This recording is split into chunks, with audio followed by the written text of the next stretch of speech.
The 54th of July. Lost Sci-Fi Short Stories from the 1940s, 50s, and 60s. Book 20. Written by Alan E. Nourse. Narrated by Scott Miller.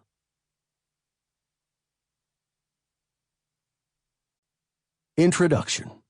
As you listen to this audiobook, which was published in March of 1954, keep in mind that NASA hadn't even been founded.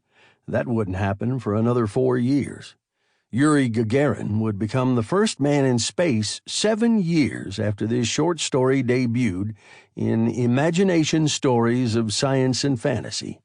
Alan Shepard was the first American in space, less than a month after Gagarin.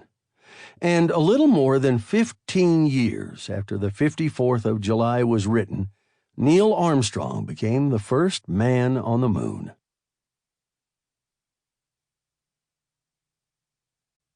It was well after dark when Matt Matthews got back down to the headquarters camp and saw the city stranger sitting there before the fire. He knew he was a city man after a simple glance at the shiny, low-topped shoes and the reminiscence of a crease in the dusty trousers. Matt tossed the gophers and the 2 small coyotes off his broad shoulders to old Moe Arhelger across the campfire, staring in suspicious silence from the stranger to Moe and back again.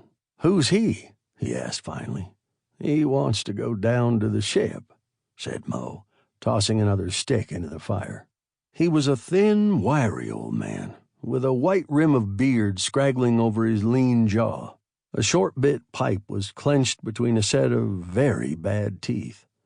On his head was a torn, filthy old felt hat, but his clear blue eyes held the silent confidence of authority.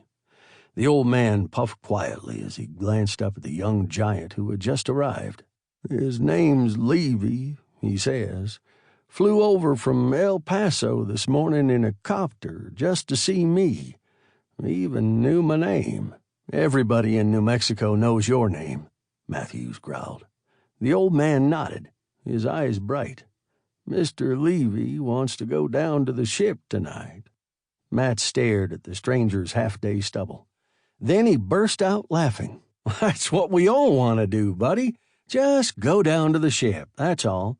Only trouble is the bulldog isn't ready to lay out the welcome mat for us just yet." He glanced over at Moe.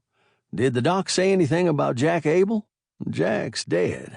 3 slugs in the head." Matt's face darkened. He looked up at Levy. Jack wanted to go down to the ship, too. Tried to go down quiet-like. Sample complete. Ready to continue?